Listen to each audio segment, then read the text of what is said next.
so many accomplishments here in the last 5-6 years. Yeah. How special would it be to be a part of a team that to win back-to-back ACC titles, something that doesn't happen, every day of the week? Yeah, like you said, it doesn't happen every day of the week. It's really hard to do, and especially in a really good conference like we're in.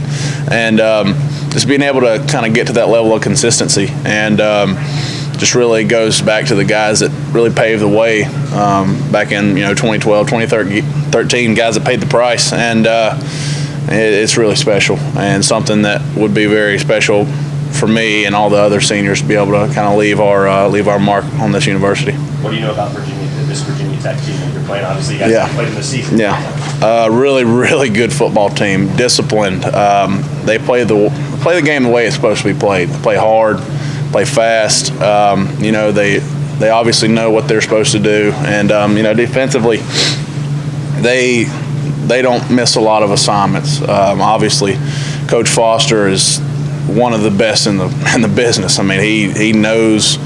One of his strengths is really scouting the opponent, knowing your weaknesses, and he's just one of the best ones ever, honestly. And they really buy into his whole, the lunch pail and everything. They buy into that working man's mentality, real blue collar, and something that you appreciate whenever you watch on film, to be honest, because you see these guys flying around, flying to the football, and that these are what you work for.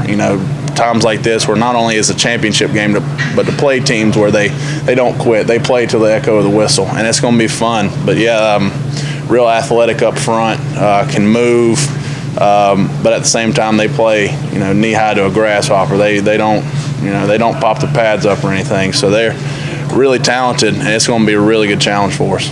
Excuse me with just 1 second. You need to put a shirt out. What? We're going to change it real quick. Oh my goodness. Oh my God. I like the camera. I like the fire. Yeah, we got video of it. Got to stay on brand. Well, at least it's going to look good on my voice recorder. You do know the fact that you should have to go to the Clemson shirt is the media's fault. You got to verify that.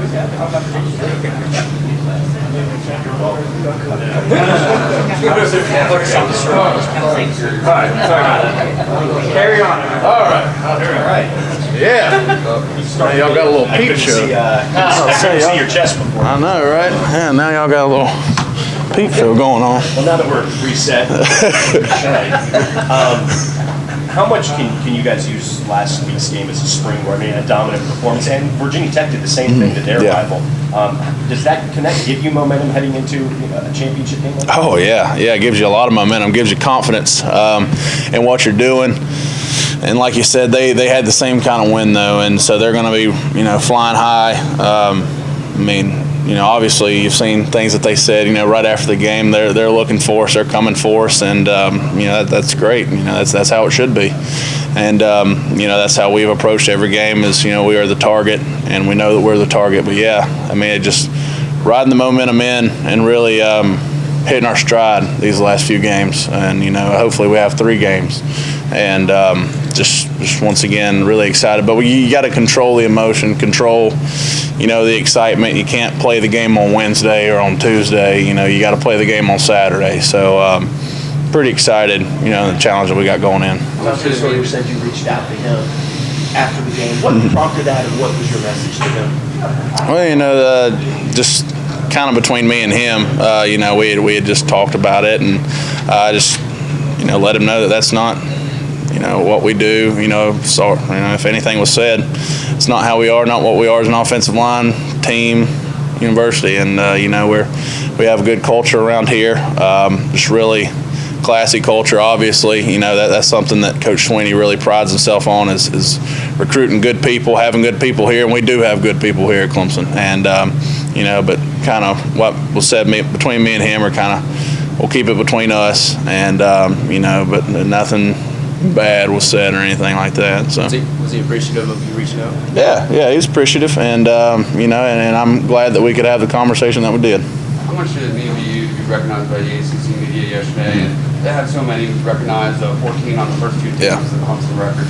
Yeah, no, we just really happy, and not only for myself, but for a lot of people that they could just be recognized for all the hard work that we put in. You know, we're around each other 24/7 basically, and it's just seeing each way each other works, and to have 3 offensive linemen, I don't think they said it's ever been done here at Clemson on the first team, is so special, and just once again shows the work ethic of Mitch and of Tyrone and myself, and just we just got to keep rolling though. You know, that's great and that's dandy, but you can't get too hung up on it. You know, and that's what you know, we had some guys that may have not been on it or as high as they wanted to, and they're a little disappointed, and that's kind of been my message to them is, you know, none of that matters. And you know, it's great, good stuff you can tell your kids when you're older, but right now, you know, we got to go win a championship football game. So it sounds like Tech is one of those fundamentally sound defenses that you faced. If so, 2 questions. How do you counteract that as an offensive line, as a unit, as a whole? And are there any other comparable defenses this year and previous years that you played that have been this sound? Oh, well, I mean, you just counter good, technically sound defenses with technically sound offensive line play, you know, offensive football. So you know, just taking care of the ball, doing what we do is really just how you counter it. And, I mean, don't really know.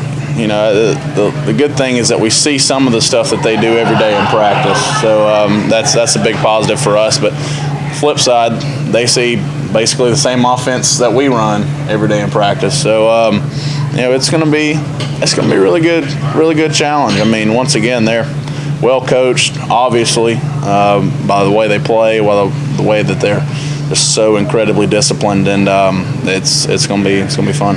Your story here has been well documented. As you come down the final stretch of games, are you any more reflective at all, or find yourself any more reflective as the career kind of winds down here? Yeah, a little bit. You know, I do, you know, kind of find myself reflecting a little bit more than I have in the past. But, you know, there'll be plenty of time for that after, you know, January 9th. So, I mean, just got to keep playing football, keep playing good football, and hopefully, you know, leave out here the way I want to.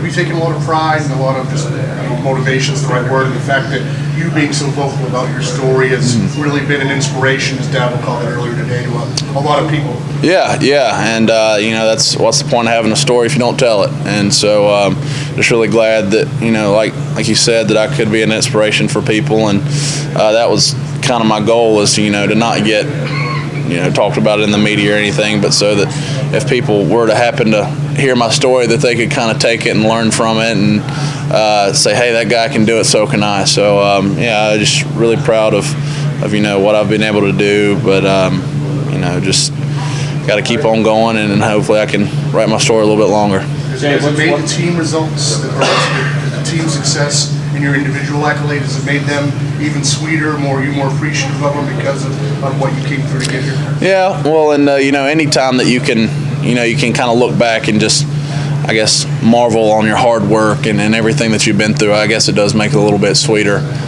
Just knowing that the things that you've done, you kind of did things, as Coach Sweeney says, the uncommon way. You know, my path through these past 5 years hasn't been very common. I guess it's not been very convenient at times, but, you know, it just looking back on it, it does, you know, make it a little bit sweeter to know that kind of the end result and kind of wrapping it all up is been so good, and hopefully we can finish it off strong. Jay, what's one thing you want people to take away from your journey and your bout with depression and overcoming? Anybody can do it if I can do it. I mean, I tell you, I was in a pretty dark place, and just you know, it's never too late to get help. It's something that more people deal with than you'd think, and that's something that I really had to learn, is that I kind of felt like I was on my own, you know, like I didn't really have a place to talk about it until, you know, I saw just normal looking people, everyday people, just that deal with depression, and I learned that it's okay to talk about it. And I feel like as soon as I learned that it was okay to talk about is whenever it was on, you know, it became, I guess, comforting to me. You know, it was almost like therapy to be able to tell all you guys about my story, and, you know, it's almost like it was, once again, therapy to me. So yeah, just keep on trucking. You know, there's light at the end of the tunnel, I promise. All set. All right. Thank you, sir. Thanks for the wardrobe. Oh, yeah. Oh, yeah. Yeah, the wardrobe change. Sorry about that. I'm glad I could give you guys. I was